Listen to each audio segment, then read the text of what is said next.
Hare Krishna. Hare Krishna. Okay, that's loud enough, I think. Okay.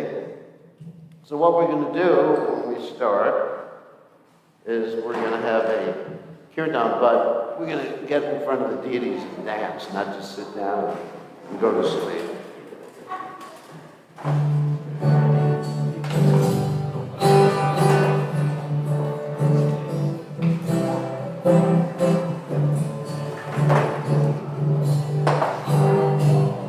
No cartels though. Cartels don't fit in. Drums are fine. You can play 2 or 3 drums. Or 10 drums if you want. Yeah, drums. If you have more drums, it's good. You only have 1 drum? So you can have 2 drums, 3 drums, 10 drums, whatever you want. Drums are good with the guitar, but cartels don't fit.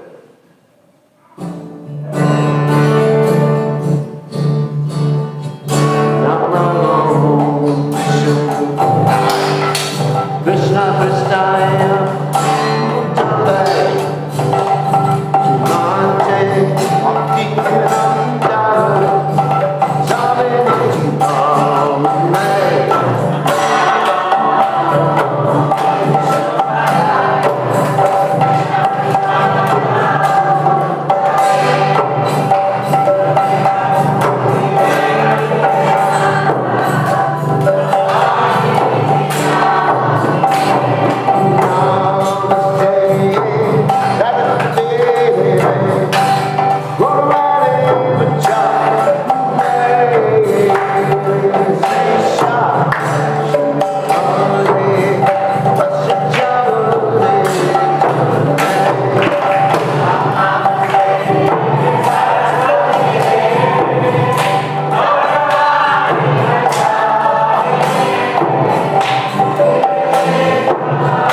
Hare Rama, Hare Rama, Rama Rama, Hare Hare.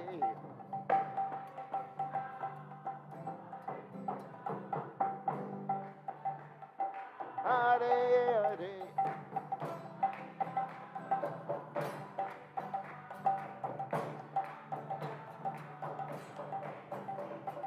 Hare Krishna, Hare Krishna, Krishna Krishna, Hare Hare, Hare Rama, Hare Rama, Rama Rama, Hare Hare.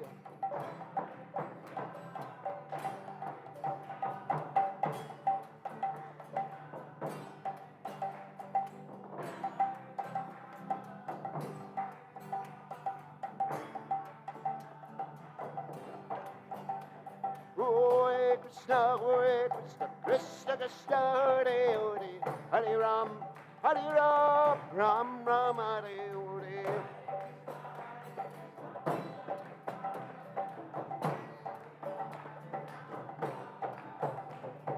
Hare Krishna, Hare Krishna, Krishna Krishna, Hare Hare, Hare Ram, Ram Ram, Hare Hare.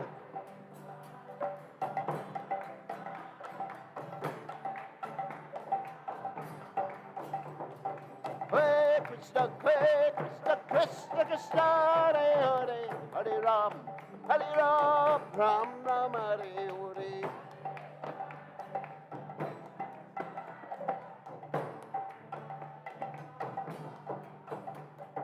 Hare Krishna, Krishna Krishna, Hare Hare, Hare Ram, Ram Ram, Hare Hare.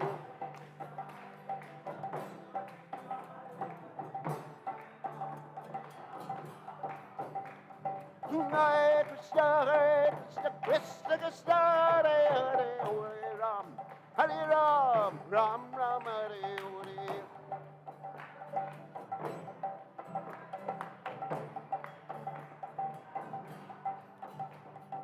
Hare Krishna, Krishna Krishna, Hare Hare, Ram, Ram Ram, Hare Hare.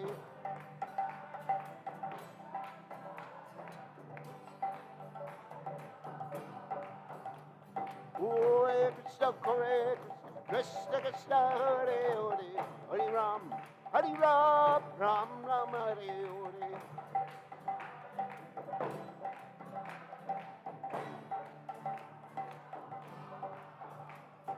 Hare Krishna, Krishna Krishna, Hare Hare, Hare Ram, Ram Ram, Hare Hare.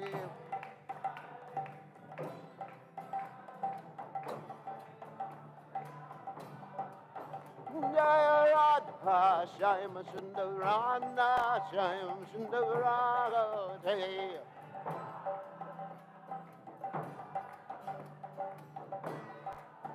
Jaya Radha, Madan Mohan, Radha, Madan Mohan Ragate.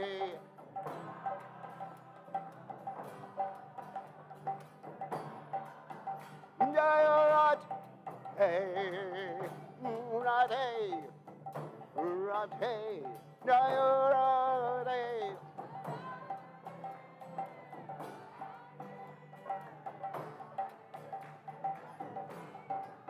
Hare Bo, Vivo, Ujibo, Divo, Jago, Divo, Divo. Nichago, Hatibo, Haribo, Haribo, Hatibo.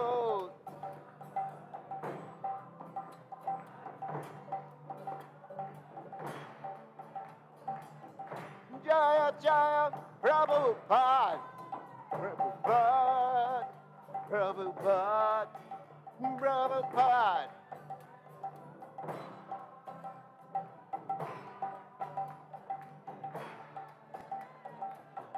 Prabhupada, Prabhupada, Prabhupada, Prabhupada. Prabhupada, Prabhupada, Prabhupada, Prabhupada.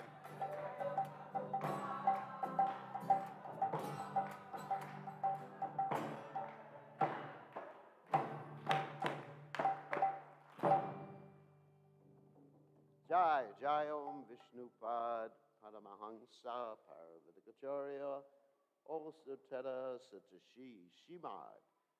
His Divine Grace Abhaya Charanada Bhaktivedanta Goswami Srila Prabhupada Ki Jai. ISKCON Founder Acharya Srila Prabhupada Ki Jai. Anandakoti Vaishnava Vrinda Ki Jai. Namacharya Srila Haridas Thakur Ki Jai. Prem Se Kaho Shri Krishna Chaitanya Prabhu Nityananda Shri Advaita Gadadhar Shivasati Gaur Bhakta Vrinda Ki Jai. Shri Shri Radhakrishna Gopi Gopinath Swayam Mukunda Radhakunda Giri Govardhan Ki Jai. Vrindavanam Ki Jai. Mathuradam Ki Jai. Jagadada Sami Ki Jai. Munamai Ki Jai. Srimati Lassi Devi Ki Jai. Samaveda Bhakta Vrinda Ki Jai. Gaur Premananda Hari Hari Bol. All glories to the assembled devotees. All glories to the assembled devotees. All glories to the assembled devotees. All glories to Shri Guru and Gauranga, Srila Prabhupada Ki Jai. Nama Om Vishnu Padaya Krishna Vasaya Gurule Srimad Bhaktivedanta Swami. Namaste Saraswati Devi Gaurvani Pacharni Nivastasis Nivadi Paschatya Desha Tarani. Okay, it's a little exercise for the beginning. See, it's 11:43 already. Oh, we only have an hour and a quarter to the first session. See, not too much time. So, welcome everybody. Please sit in a circle to empathic communication. They can turn on that speaker now. Yeah. Hare Krishna, Hare Krishna. Not too much. Hare Krishna. Okay. Welcome to Empathic Communication, where we learn how to make your life miserable. We're going to learn that right now. That's the first lesson of today. So, Om Ganatu Mirandasha, Gananjana Shalakaya Chakshur Unmilitam Yena Tasmai Shigurave Namaha. No, actually, we're going to learn it's on those speakers anyway, so you can just not have it so loud. So actually, we're going to learn how to be happy, self-realized, go back to Godhead, without having to chant Hare Krishna. Yeah, we won't have to. You don't have to chant Hare Krishna to go back to Godhead. So I'm sure you youth will appreciate that when a youth disappeared. So anyway, isn't that nice? Don't have to chant. So you're going to find out why you don't have to chant and you can still be Krishna conscious. And you don't have to eat prasadam. And you don't have to offer obeisances. You don't have to listen to your parents. What else do we have to do? You don't have to wake up early in the morning. You don't have to wear a dhoti. You don't have to go to the temple. What else? Anything else we don't have to do? What? Yeah, you don't have to, well, it's double N. You don't have to not offend devotees. It's interesting, double N. Double negative. So it's really nice, it's freedom, complete freedom. I mean, I would have loved it in the 1960s when I grew up, where do your own thing. If it feels good, it's good for you. That's not what I'm proposing, but anyway. So the first thing is we just do a little, I guess like an icebreaker. We're going to describe how to make yourself miserable. Because In the end, we're going to talk about how to be happy and self-fulfilled without doing any of those things. But here's, actually being miserable is a really art form. So it's important you all try to understand how to be miserable. Here's the first point. And maybe we'll do a demonstration on this. One is think and talk about yourself as much as possible. Can someone demonstrate that? No one, everyone's shy here. I guess I have to do it since everyone is too shy to do it. I guess everyone's embarrassed about public opinion, right? That's part of Indian culture, part of the ABCD thing. Parents are always telling you, what will everybody say? You ever hear that one? What my friends say about me, because it's always like people talk behind the back about things. So I'm not embarrassed. So think and talk about, all right, so here, I'm so miserable, even though, well, which I'm miserable about. The material world is so bad. Oh, it's a place of suffering. Oh, nobody listens to me. Even disciples don't listen to me. Nobody knows how to cook for me. I got to do everything myself. I got to do the laundry myself. Nobody cooperates with me. I'm pretty miserable. So that's one of the things. You can remember that next time you start talking about yourself, I, me. Next way to make yourself miserable, wait for the situation to be right before you do have a good time. Everything has to be perfect. Next one is you live in the past. I remember the good old days when I joined the movement. It was so nice that, there were a lot of brahmacharis around, no R1 workers, indentured servants. So it was just very nice to know. What else was there? There was no like fanatic people in the movement. Everything was just like really sweet. And nowadays it's just like all this bureaucracy and everything. Join the GBC and everything was just very sweet before, and now everything's bureaucracy, all these forms to fill out, all this legal stuff. Live in the past. That's living in the past. Then you compare yourself to others. Okay? Let me pick a victim for this. Munajivan, I could compare myself. Here I am, a poor sannyasi, and you have a job. You have a nice family. Oh my God, sannyasi. Anyway.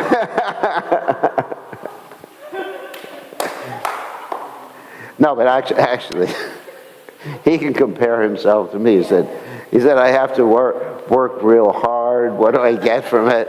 I don't have a Tesla. Yeah, I don't have a Tesla. You have a Tesla. You don't have to pay any. Well, I do have to pay bills. But anyway, it just makes yourself miserable. Oh, she has such a. Another thing is that. What is that called the day before the marriage where the women come and show their saris off? What's that? In India, there's this thing. The day before the marriage there's where all the ladies dress in their finest saris. I forget. Anyway, whatever it is, that she has a nicer sari than me. Keeping up with the dasas. Or dasis. Try to make other people happy.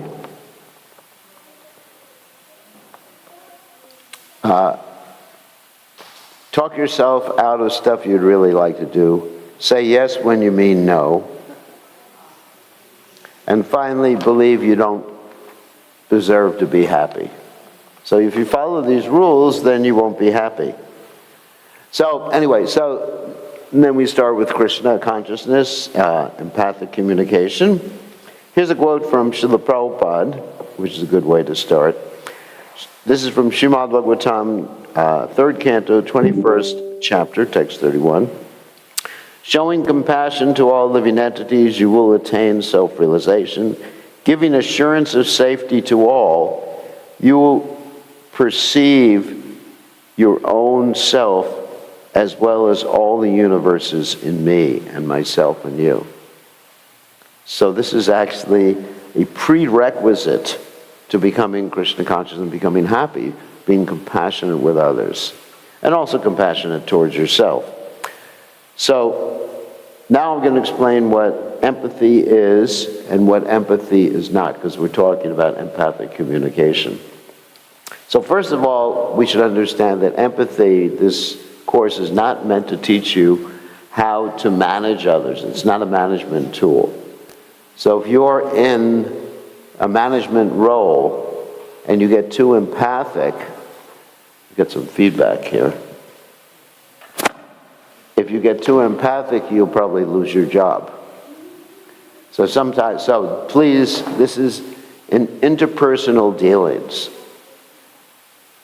Of course, in a Hare Krishna management role, we should be empathic with everybody. But in the business field, it's a little bit different. You know, sometimes you got to fire someone because they're not performing or don't want to perform. It's not that you say, you know, I think you have a need for understanding. Like that. So anyway, it's not a management tool. The goal of what we're teaching is how to connect with others. That's all. Nothing else. How to connect with others. And in this way help ourselves and help others. And actually connect with ourselves. Because all of us have certain needs, which are mentioned here.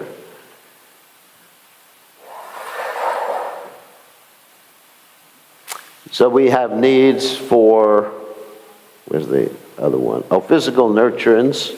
These are the basic needs. Air, food, movement, protection from life-threatening devotees.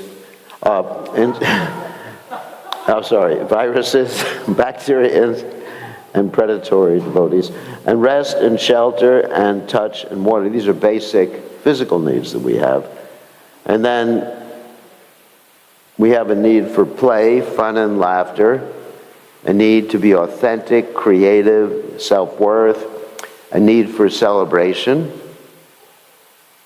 even celebrating losses when we lose someone, a need for making our own decisions in life. You ABCDs will understand this one. That we have our own life to live. I have one friend who went to medical school because his parents wanted him to be a doctor. And so he graduated from medical school, and then he decided, I'm not going to be a doctor, but I did this for you. In other words, he wasted like 6 or 8 years of his life. And so choose one's plan for fulfilling one's dreams, goals, and values. So it's really important to have our own autonomy and actually facilitate the autonomy in others. And then interdependence. You know, we have a society, International Society for Krishna Consciousness. We do have a need for acceptance and appreciation, closeness and community and all those things. And love and respect, support, trust, understanding, and warmth. These are all basic human needs. If we want to be happy, all these needs need to be realized. And first of all, this is a very selfish system I'm teaching right now. Take care of yourself. Because if you don't fulfill these, and of course, forgive me, I left out spirituality, Krishna consciousness, you know, most important. Peace, inspiration, beauty, and Krishna. Like that. So if we don't fulfill those needs, we won't be able to be compassionate or empathic with other people. So compassion and empathy begins at home. Understanding your needs, and understanding, once you understand your needs, understanding other people's needs. So this is the whole principle that we're teaching. First of all, there's self-empathy, in which we observe ourselves internally and externally, and we are honest with our feelings, and then connect our feelings with needs. For example, if I have a feeling of hunger, then what do I need? Does anyone know? No one knows. Food! Everyone's so shy here, you know. We're going to have some chili peppers for the next session. Hot chili peppers. So anyway, so we connected with the needs. If I'm hungry, I need food. If I'm lonely, I need association. I'm feeling depressed. I mean, it can indicate any one of these things. Depressed, my parents are trying to force me to do things I don't want to do. So I'm depressed. So next time, here's an example how you can deal with your parents.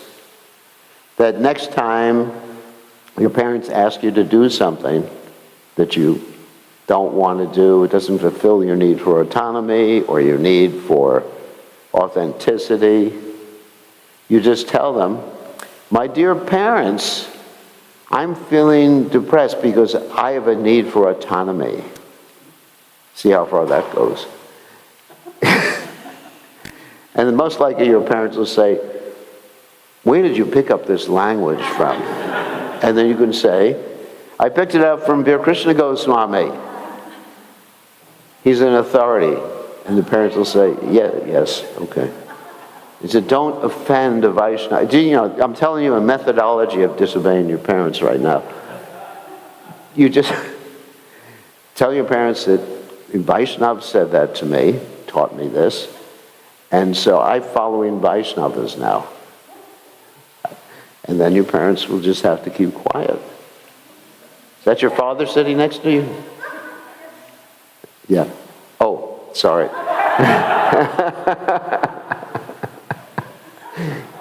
I gave away the whole technique. So really that's it. Whatever we do is inspired by a desire to fulfill needs. However we feel, whatever we do. And then once we understand our needs, then we can facilitate, there's ourselves, a strategy, figure out a strategy to fulfill that need, or all the needs, and then we may make requests of ourselves or make requests of others to fulfill that particular need. That's empathic communication in a nutshell.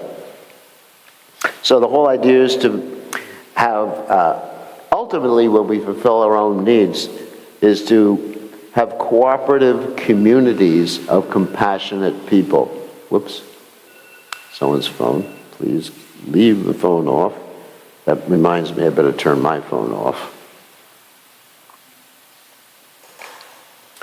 And so here's some whiffins. Whiffin means what you get from learning empathic communication. First one I already explained, which is to free yourself, okay, we should do some sort of interchange right now. It's just to get some more people cooperating with each other. So do we have the flip chart? Okay, so I want participation from as many of you who want to participate.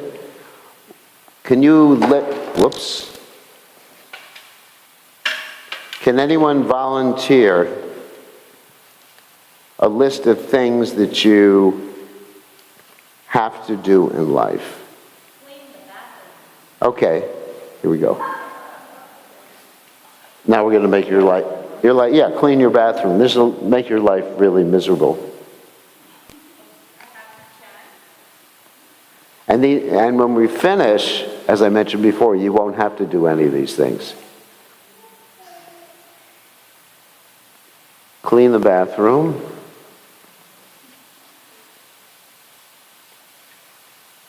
Chant. Feed the kids. Feed the little goats. That's what kids means in English, goats.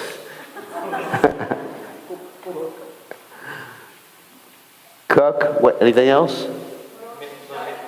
What? Make money. Yeah, work. Make money. Pay bills. Anything else you have to do? Interact with humans?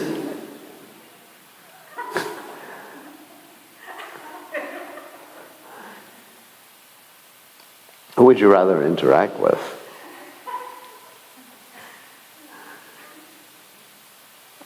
Interact with humans.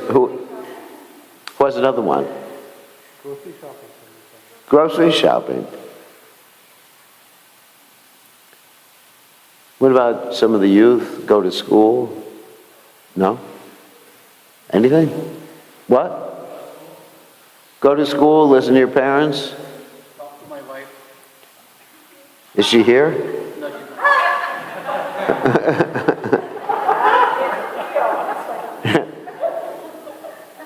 How generous I get. Talk to my spouse. Yeah, now you're getting real. You have to lie a lot. To lie a lot. Lie a lot. Oh my God. Is that when you're talking to your spouse? Lots of places you have to lie. Oh my God. Laundry. Laundry. You do laundry. Okay, I can do my own laundry. No problem. Okay, you're going to flip it and we get some more? Read Well, Prabhupada's books.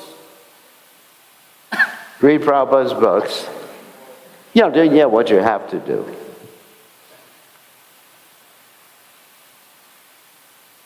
Worship the deities. Oh my God.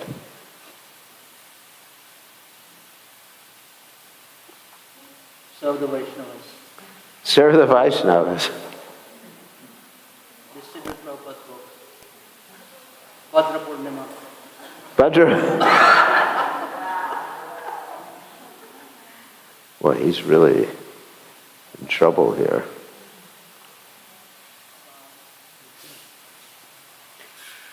So remember, I'm using the word have to do right now. I think have to mean something which you don't like to do, but you do. Yeah, you have to do. You have to do. It's a duty. Let's say, not necessarily that you don't like to do it, but it's a duty. It's a duty. Obligation. What? Have to spend money. That's kind of fun. You have to spend money. Well, that's more making money. Spending money is kind of fun, Oh, their expenses, yeah, something like that. I get it.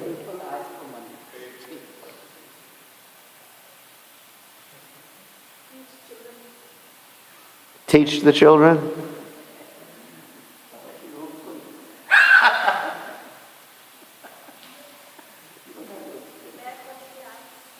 What?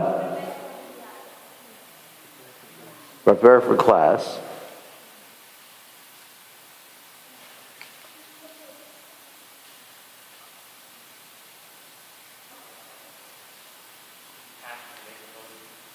Have to wake up. I thought we didn't have that. No, we don't have that. Wake up early. That was someone said that before.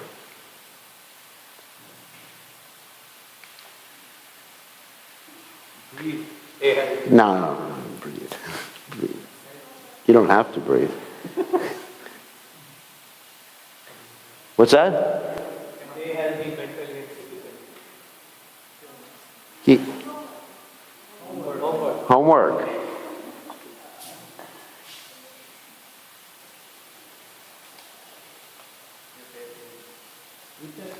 Maharaj, you said have to stay healthy physically and mentally, so Yeah, I have to work out, yeah, work out, exercise. exercise.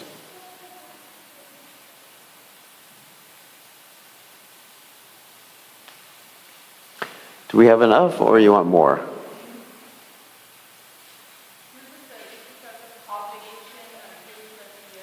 Obligations is what? Serving. I have to serve. You have to serve. Serve is an obligation.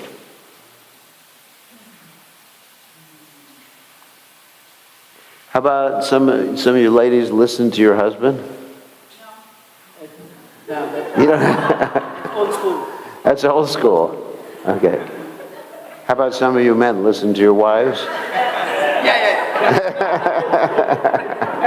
Old and new and future school.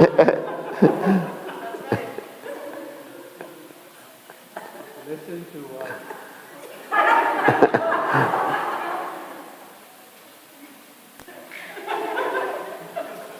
Changing of the guard. He started that one. Okay, any other ones? Otherwise, we'll explain what I'm talking about. I think that's it. That's enough for right now. Yeah, somehow or other, stick it up. So the point is, when we get finished, we're going to relieve you of all these have-tos. You won't have to listen to your wife anymore. You won't have to clean the bathroom. You won't have to feed the kids. You won't have to worship the deities. You won't have to spend money. I'm not saying you won't do those things. There's a difference. But you're going to do it with a different energy.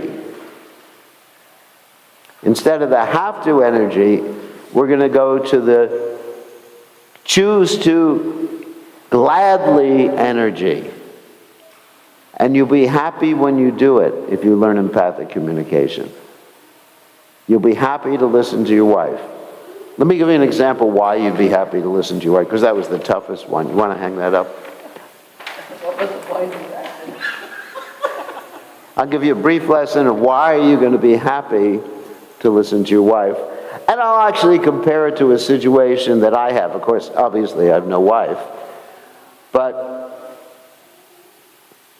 we have a lot of, sorry if I offend anyone, we have a lot of problematic devotees who come to the movement. You know, people with challenges. We're not going to say crazy. We're not going to say lazy. We're not going to say useless, hopeless, dysfunctional. So we have a lot of challenging people that I have to interact with and listen to. Just like you have a lot of challenging wives or wife that you have to listen. You know-it-all wives, right? So educated wives. Whereas, practically, the real system is the wife should just be in the kitchen, keep her mouth closed until... This is what I was taught in ISKCON. The wife should just, what do they say, barefoot, pregnant, in the kitchen. And that's about it. But unfortunately, a lot of these ladies are educated, and they know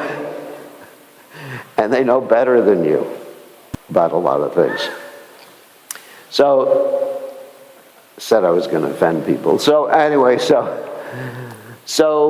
I have to listen, or I do listen to. I'm not going to use the expression "have to." I listen to a lot of people who, it's really challenging. So, what do I do to maintain my own sanity and to get out of the have-to energy? That's the question. What I do is, first of all, I take care of my own needs. And I have my own time apart from interacting with everybody, because if I was interacting with all the people that I interact with on a daily basis for 12 hours, 14 hours, 18 hours, or 24 hours a day, I'd go crazy. So therefore, I have my own time where I can recuperate, take care of my own needs, whether the need is for rest or the needs for recreation. And then when I'm dealing with someone like that, I'm dealing with them with the mood of trying to help them, first of all. And even if I can't help them, then my need for learning something about human nature is met. Because I have learned so much dealing with devotees, aspiring devotees, whatever you may call them, sorry, that I could have a triple PhD in psychology by now. You know, sometimes I read these psychological texts and I say, wow, I already knew that. So ISKCON is an educational institution. Free. Well, not free. You pay for it. Well, you pay for it. You don't pay for it with money. You pay for it with blood, sweat, and tears. So ISKCON is an educational institution where you actually learn more about psychology. It's really nice. And you learn tolerance. So I take it like that. Wow, I'm learning tolerance dealing with you. Not anyone here in particular. I'm learning tolerance, I'm learning compassion. Things that are important to me. How to learn these things. As long as I have that quality time or time out for myself, dealing with my own needs, it's wonderful. I'm not saying to Krishna, bring it on. Send me more. No. I'm not like Queen Kunti. Queen Kunti said, Tatra, Tatra, Jagat Guru, please, again and again, send me miseries so I don't see repeated birth and death. But I'm appreciating, I'm seeing Krishna sent this person. As we mentioned yesterday, and I don't know if I have that quote here, but there's a quote from Bhakti Tirtha Maharaj, and I'm just basically going to paraphrase it. You should basically see everyone that Krishna sends to you as being sent to you and thinking that you may live the rest of your life with that person. So really, it's important to see like that, but you need to have your own time to just like recuperate from dealing with those things. So anyway, so the methodology of dealing with the have-tos is to change it to choose to, and you choose to by understanding your own needs. That's it, briefly empathic communication. Other things you gain from empathic communication is resolving conflicts easily, creating social structures that support everyone's needs being met, and first of all, we're going to describe what empathy is. Empathy in terms of self-empathy and empathy in terms of empathy for others. Whoop, lights, camera, action. So, empathy for ourselves and for others is presence, being present, being introspective for ourselves. Whoops, that's fine.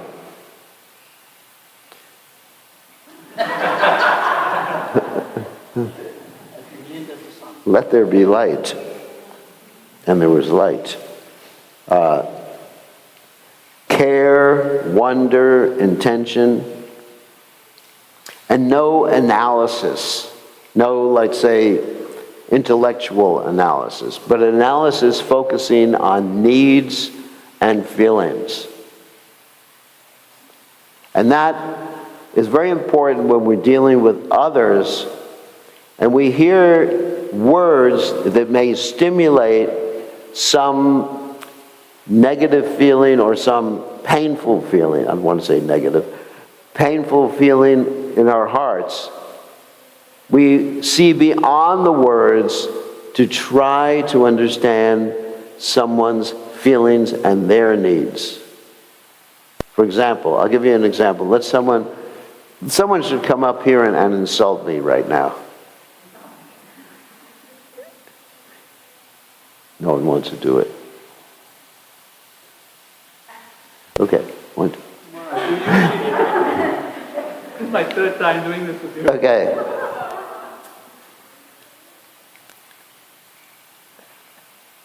You're really old. Well, that's true. It's not an insult. You haven't shaved your eyebrows, Maharaj. You're like me. You gotta be clean, Maharaj. You shave your eyebrows? You actually do that? What? Trim. Oh, all right, shave, yeah. Look kind of weird. So he just said, all right, let's say he insulted me. It's really funny. It's a funny thing. It's not even an insult. But let's say it was an insult. Okay, if I hear his words, I'm really old. And haven't shaved my eyebrows. See how I naturally just touched the eyebrows as soon as he said that? So what I do is I hear not so much what he's saying, but I hear that he's experiencing anger. Okay. And what is his need? Cleanliness. Cleanliness. And beauty. And beauty. All right, so he has a need for cleanliness and beauty. And it's not my responsibility to fulfill that need. That's your wife's responsibility.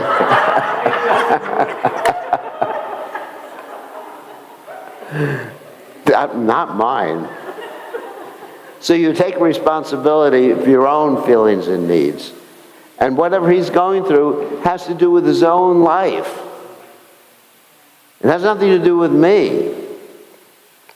Because beauty is in the eyes of the beholder.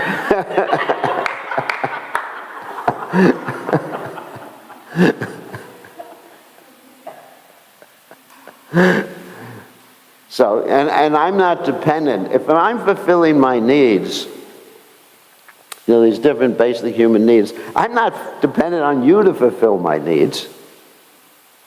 That's why I said one has to work on their own needs first. Because if your needs are fulfilled, anyone can come up to you and insult you, well, make my day, Then it's just interesting. Instead I go into a mood of analyzing you. That, was your mother nice to you? She made me clean all the time. Yes, she made you clean all the time. Does your wife also make you clean? So instead, it just becomes interesting. Because here I'm dealing with an angry person. I'm trying to understand him. Because he can't... I have other strategies to fulfill my needs. Yeah, doesn't matter. So I can be more or less neutral with his attempts to insult me. So it's really good as far as interpersonal dealings are concerned. That you're just not affected by insults. Generally if we're insulted, we want to insult back. And this actually destroys communities. So here's another question. Why is it that we see religious people exhibiting compassion and other times anger? Why did we see in religious organizations that there's more fighting? Why do we see between religious organizations, not only the actions within religious organizations, but between religious organizations, there's more animosity than practically in any other segment of the world, except for U.S. politics right now. Why do we see that? Does anyone know? Why do we see that even in our ISKCON society, which is supposed to be, love and trust and cooperation, Prabhupada said, if you really love me, you'll cooperate, and we find all these injunctions about love and trust. Why do we see so much bickering? So much disagreement, so many disagreements. Anybody have any ideas? Ignorance, all right, that's good. Ignorance, ego, ignorance of what?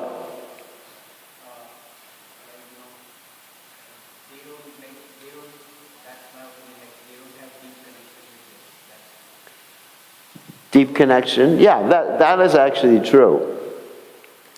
But the primary reason, and actually there's been an analysis of religious organizations, which is very interesting, which also applies to us, that in something like 80% of the people in religious organizations are less compassionate than the general populace. It's pretty interesting. 80% of the members of religious organizations are less compassionate than the general populace. 20% are more compassionate or empathic. There's certain psychological measures of compassion. So 20% are more compassionate, 80% are less compassionate. The reason is that in religious organizations, and we did this exercise the other day, we have more ways of labeling people than non-religious people do. Can anyone think, I'm not going to do the flip chart right now, of any ways that we have of labeling people in Krishna consciousness? What? Non-devotee, karmi. I even mentioned before that we call clothes karmi clothes. Can you imagine? You have devotee clothes on, so you must be a devotee. And so so we have karmi clothes, and then there's meat eaters, malechas, yavanas, rakshasas, demons. What other words? Atheists, infidels. That's not really one of our words usually. Kafirs. So what?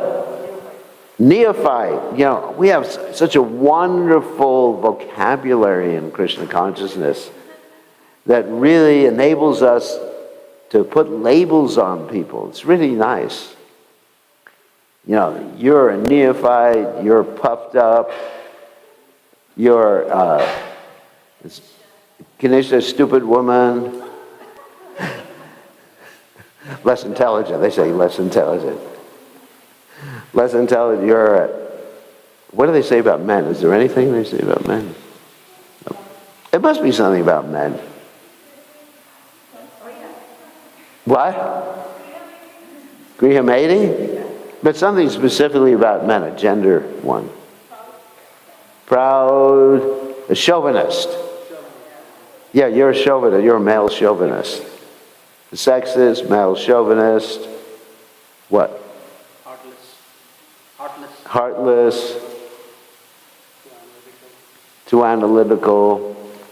Conservative. Liberal. Mental, yeah, you're a mental case. So we got all these nice labels. But the thing is, these labels in Krishna consciousness were attempting to give up what's called upadhis. And upadhi means a label. You know that verse, Sarva Upadhi Vinir Muktam Tatpatatuena Nirmalam Rishikena Rishikesha Sevanam Bhakti Ruchate. Now Krishna consciousness means to reject labels. And we have more labels. And we also have positive labels too. Pure devotee, sannyasi, guru, paramahansa, advanced devotee. And even those, what we call positive labels, disconnect us from each other. Because we see in terms of the label. We mentioned the other day, but actually most of you weren't there at that particular time. This is what politicians do. Particularly, there's one politician in the United States who should remain nameless. His name starts with a T. So he's so expert in using labels. You know, if he has an opponent, he gives him the really funny label. And then everyone sees that opponent in terms of the label. What was the label he used on Hillary Clinton? Was it cheating Hillary or something like that? Anyone remember? Anyway. But you see, not only that you feel, you understand intellectually, but you see it's a visual label. You know, let's say if I give who can I give a visual label to? You're a bald-headed guy. Hey, Baldy.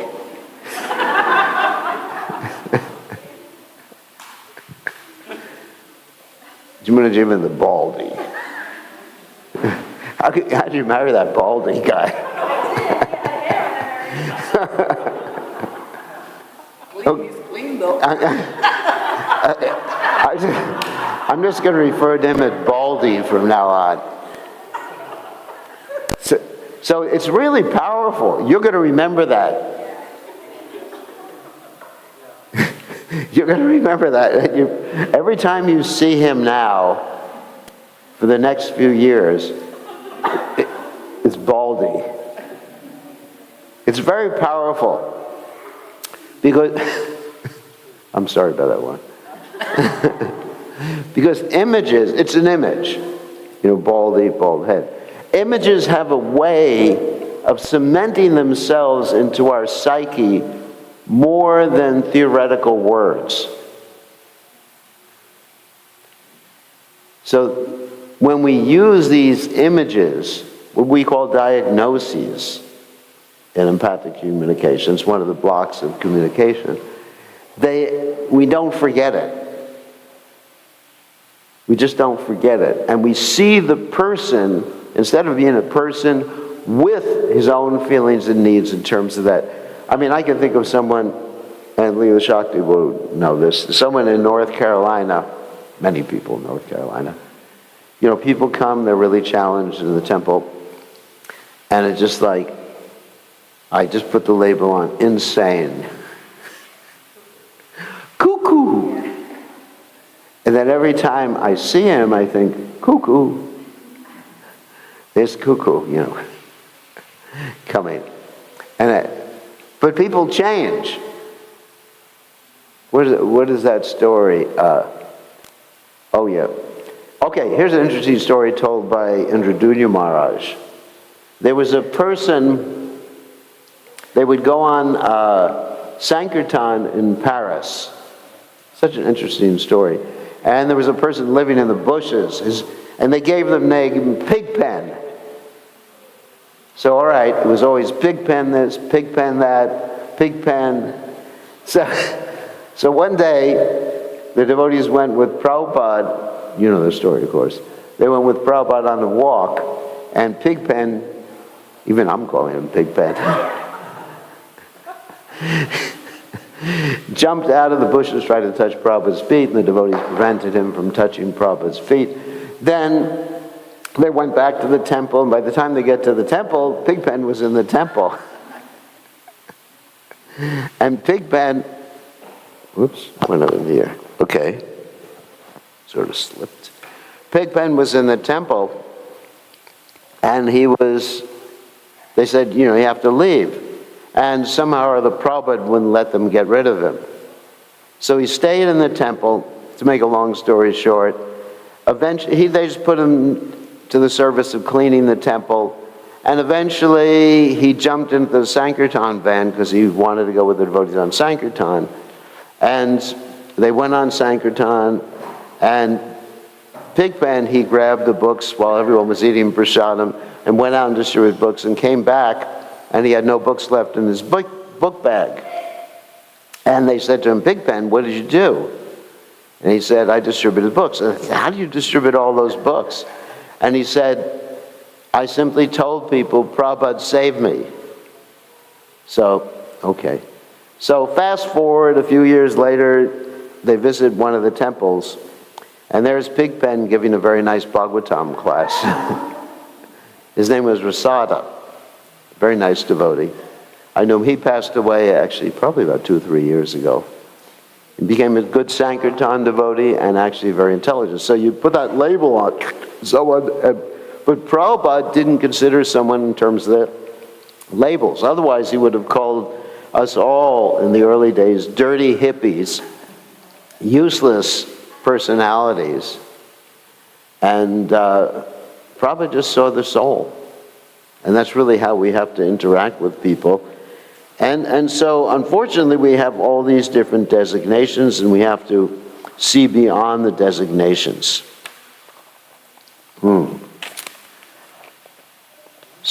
Yeah, you can ask a question. You can interrupt me anytime. So back to the concept of why we have so many, such less empathy within the religious organization. Yeah. One of the reasons that we have more labels and more judgment.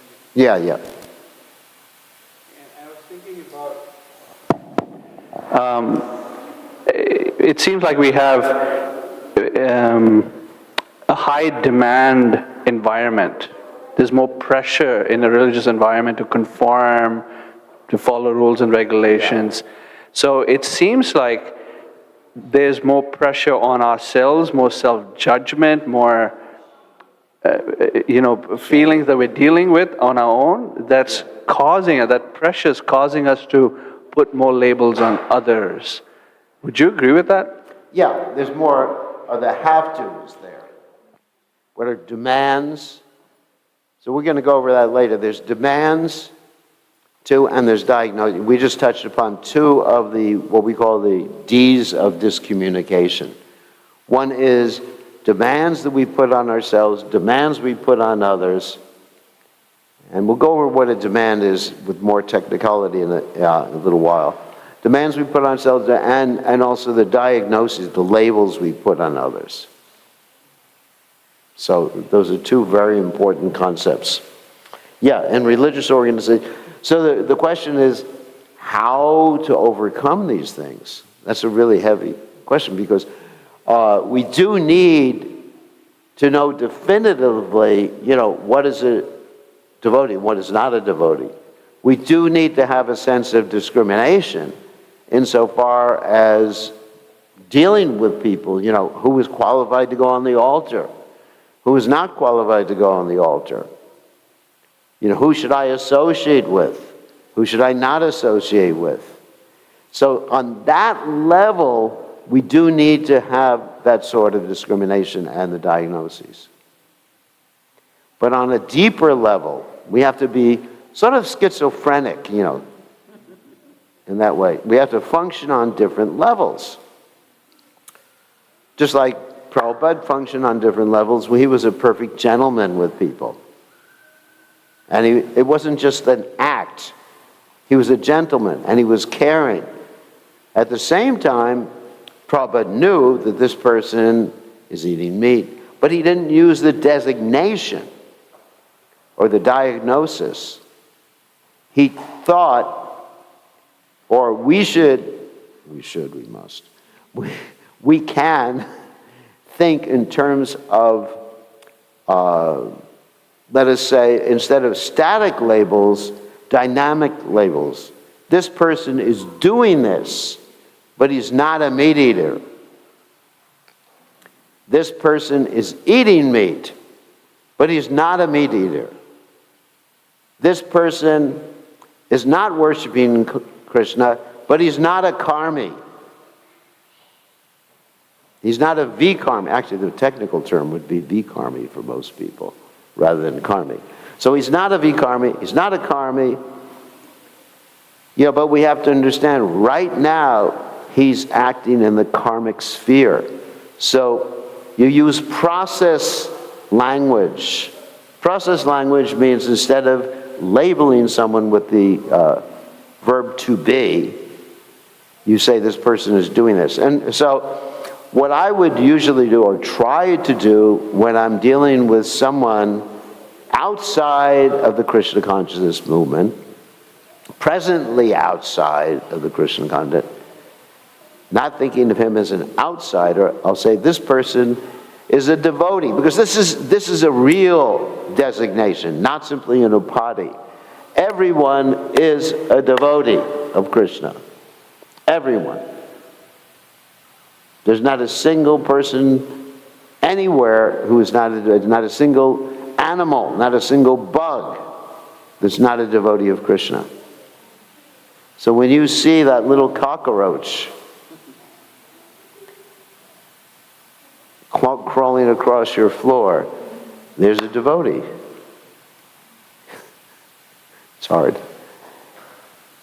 Let me smash him. Spray him with... just like the other day, I was fixing something to the temple, and there were all these, wasps, hornets, whatever you may call them, there. And I said, get a spray can and spray them.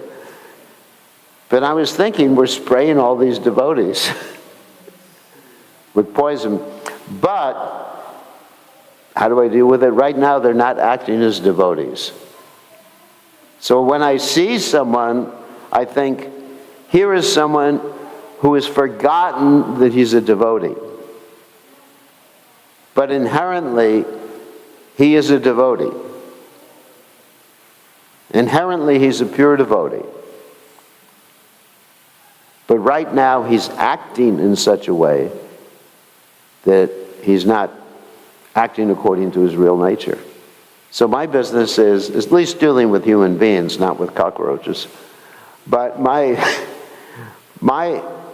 duty is to actually, duty happily performed, is to try to waken him up to his real identity. So he's a person who has forgotten Krishna. That's all. Instead of a non-devotee, and it's a lot sweeter, and that's how Prabhupada would deal with people. And if you look at expert book distributors like Vaisheshika Prabhu, that's how he deals with people. That's why people love him. It was actually here in Chicago, I went on book distribution with him, and he was like a magnet. And I was trying to get one person to stop. Finally, I got a little old lady to stop and talk to me.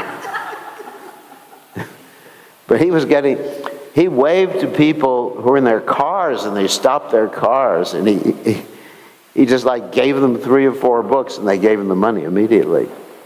Because he was going around and meeting friends. And people feel like that when they interact with him. So that's an expert book distributor, right? Someone who can interact on that level. So obviously he's not labeling people, but he has to be aware that these people are acting in such a way that's counterproductive to their own spiritual life, and my business is to bring them back. So who else has a question here?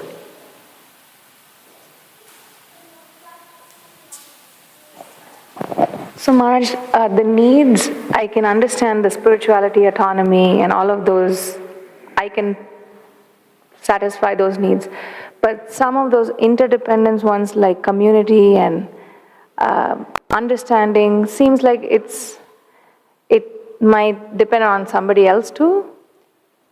Yeah, but yes, we obviously depend on other people, but we can not depend on any particular individual, because then we're demanding that of that one individual. We need community. Obviously, you can't just I'm my own community.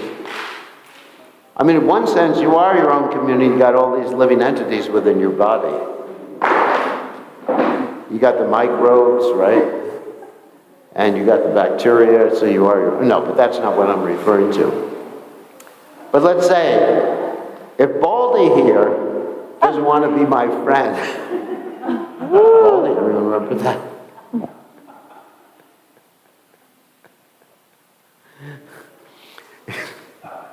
It's going to stick.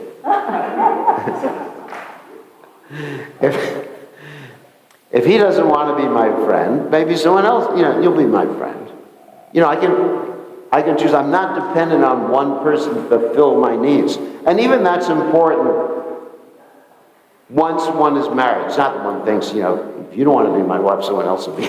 That's not what I'm referring to. That's not what I'm referring to.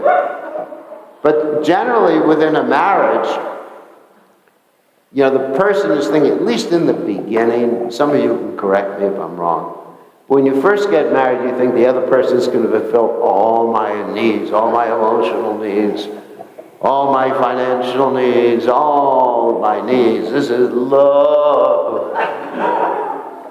And, and then the other person is thinking, oh my God, this person's 24 hours a day.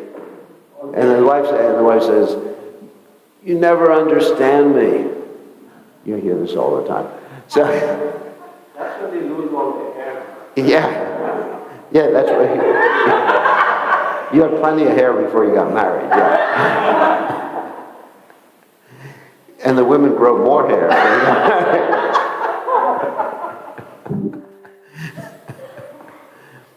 So, what is that funny saying? That, okay, men and women get married, and the men are thinking the woman's not going to change, and the woman's thinking the man's going to change. And that's the opposite occurs. Right?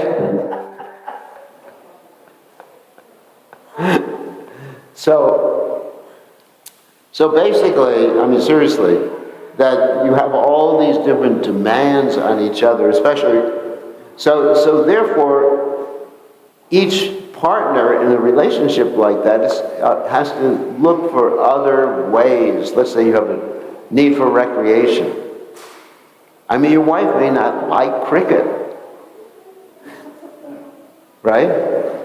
So, and she does things, I don't know what she does, that you may not, relate to. She may want to take you to the opera or something like that. Or something. I don't know what it is. But then she has to have her own circle of friends. She can look for her own circle of friends to fulfill certain ones of those needs. But if our need fulfillment is focused on one particular individual, it destroys a relationship. It can destroy marriage.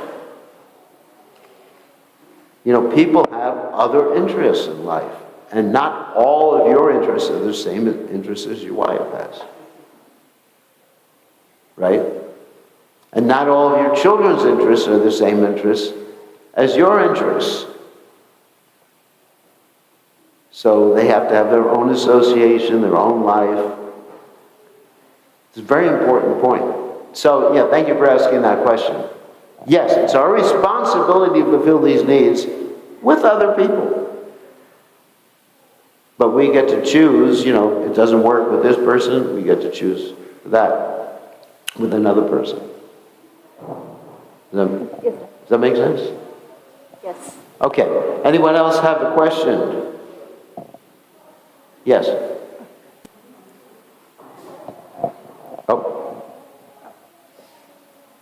Oh, who's first?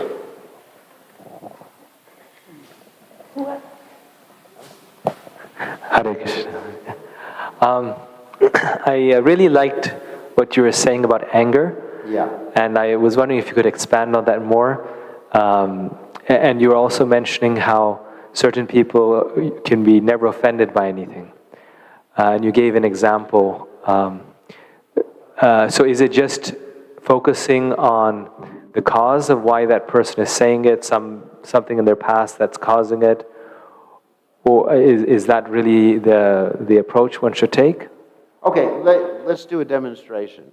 I think we need to do the 4-chair demonstration right now. So why don't we just stick 4 chairs there?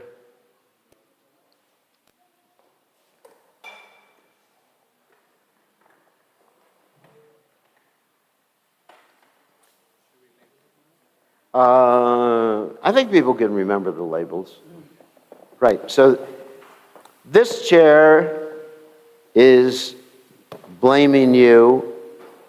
This chair is blaming myself or ourselves. This chair is empathy with myself, and this chair is empathy with you. Well, there's a hole in the chair.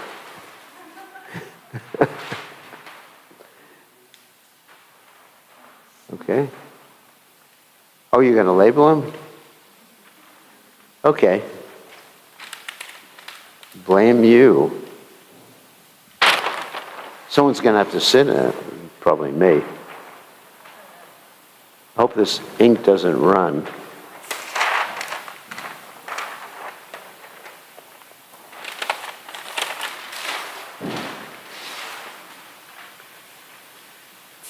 Okay.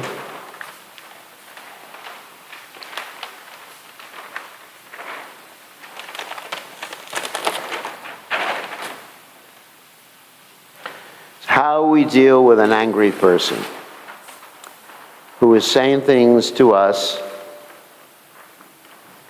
that may stimulate different emotions. Okay.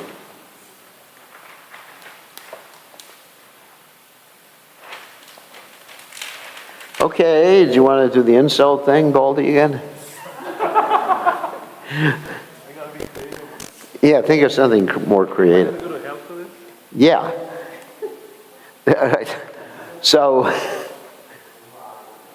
okay.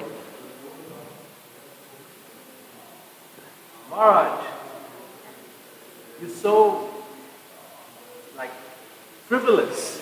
You're not serious in life. You're singing with a guitar and not using traditional instruments. What is this, Maharaj? Okay, so first is blame you. Spoiling Whoop. ISKCON. Just sit on it. You're just really proud and just fanatic, and you're stupid. I mean, you can't appreciate and understand how to adjust things according to time, place, and circumstance.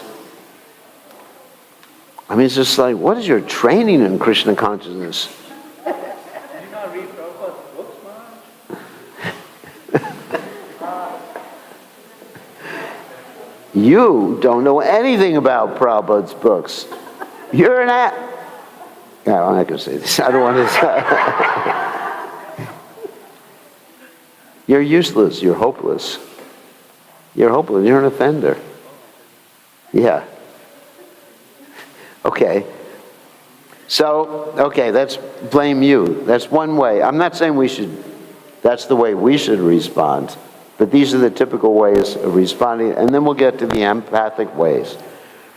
Okay, say the same thing. This is blame yourself. Maharaj, you're so frivolous, and you waste time, and you're singing songs on a guitar like a lover of the 1960s. You're spoiling ISKCON. Yeah, he's right. I'm really useless. I don't chant my rounds properly. I'm just like an offender to the holy name. Oh my God, my whole life is just wasted, horrible. Poor me. Okay. You want try again? Now we go to self-empathy. Maharaj, you're so frivolous, playing the guitar like, a hippie from the 1960s. You're spoiling ISKCON. Okay. I'm feeling pain in my heart from this. And that is because I definitely have a need for appreciation, a need for understanding, a need for loving relationships. Once I actually connect with my needs, at that particular point I feel peaceful. It's not him anymore. It's my needs are not being fulfilled. I'm taking responsibility. I'm not denying my responsibility. I'm taking responsibility for my feelings. Okay, and the next one, just one more insult, is empathy for others. Maharaj, you're so frivolous, and you waste time, and you're like a lovebird from the 1960s. A lovebird? Yeah. What's a lovebird? With your guitar. So You're spoiling ISKCON. So before I can respond to him with empathy for him, I will actually do this empathy for myself. That yeah, I have a need for connection. Yeah, I'm feeling pain in my heart from what he's saying. I have a need for connection. I have a need for love. I have a need for understanding. I have a need for respect.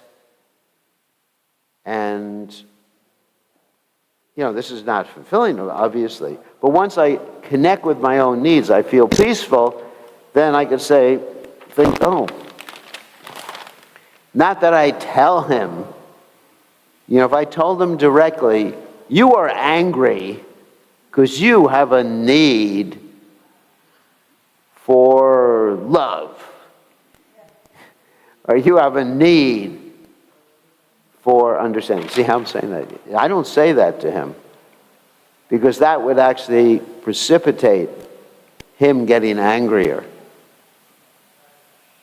if I were to say that to him. So instead, I'll reflect my own empathic response, my own understanding. He's angry. And this way connect with him with my bodily language. And maybe I'd even go up to him and say, I understand. Ah, isn't that cute? So, he feels satisfied because I'm not connecting with his feelings and needs. But I can only do that when I go through this. Self-empathy. Okay, maybe we should ask for a volunteer for this one, so we can do this with someone else other than me. Any volunteers? Okay. Okay. No, just stand right there. Right, I'm going to insult you.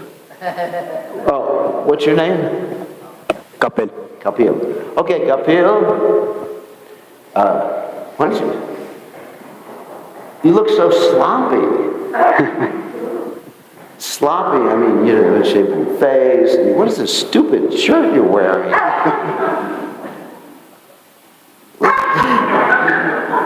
Oh my God! Cash now!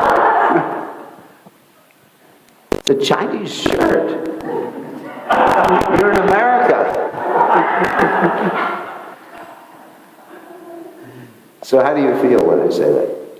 Let's go blame you. Everything in America is made in China. Yeah, but, all right, that's true. I feel great, Maharaj. I feel great. Like, it's okay if I wear, any t-shirt. Yeah. All right, let's go there. Blame me. Like, you're going to say something about me. You don't understand me. Okay. I have to blame you, right? Yeah. So. There's too much etiquette here. You're mad because you can't wear such clothes. Your clothes are weirder than mine. You're wearing a dress. What do you... Yeah, I think, it's, better than what sannyasis wear. So, I think, nobody judges people who wear these kind of t-shirts, so I think.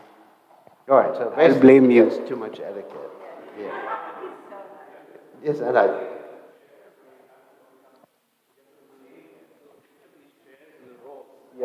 This role is you have to retaliate. He doesn't want to do it. You don't know how to do that, Too right? much etiquette. I'm like just reluctant because. He's scared of going to hell. Okay, so you get that. So then go to the next one. It's called blaming yourself. That means feeling guilty. Okay, that shirt you're wearing came from China. It's not even clean.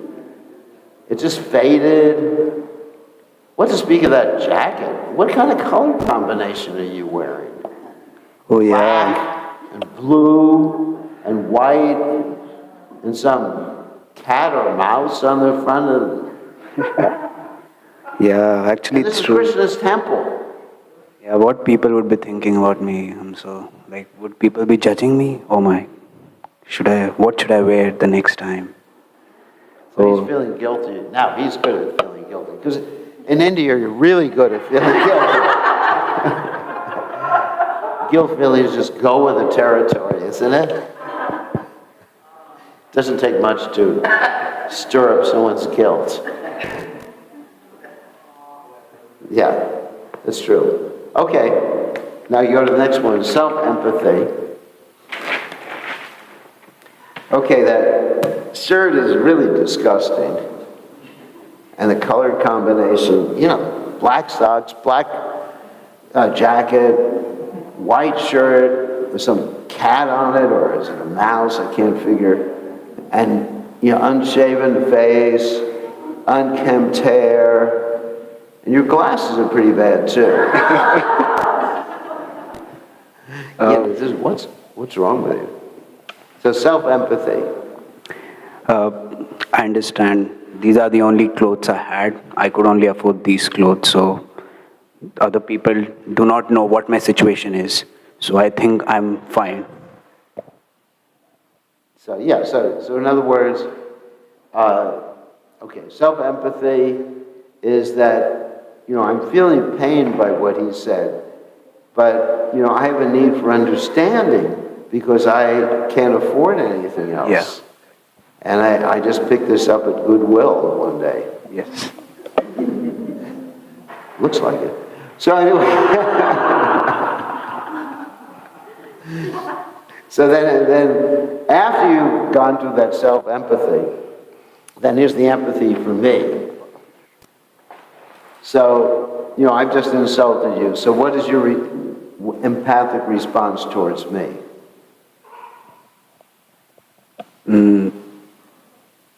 Get in touch with my emotions right now. What are my emotions when I was criticizing you? Just like there might be some reason you are saying this. Something might have happened My to you. emotions, feelings. Like judging, hatred, something Yeah, like but what didn't I have the emotion of anger? that. Yeah. Anger. So see how it's important. This is one thing I want to illustrate, that we need an emotional vocabulary. In other words, generally when we talk about feelings, instead of actually talking about feelings, we go to judgments. Judgment would be something like, I feel you're an idiot. But that's not a feeling, that's a judgment. So he's going towards a judgment immediately. Everybody understands that, rather than to a feeling. But the feelings are right from the heart. That's why I have on this chart the heart. Feelings are not with the brain. The brain is judging things, but the heart is feeling. It's just something, a deep feeling, and here's the feelings. This is a really good vocabulary list for feelings. So my needs were not being met. He could have been aggravated, agitated, anxious, apprehensive, bewildered, all these different feelings, and then those feelings connect to certain needs. That he has a need for understanding, appreciation or acceptance, respect, trust, and understanding. So every feeling is connected with the needs. That's empathic communication, the process.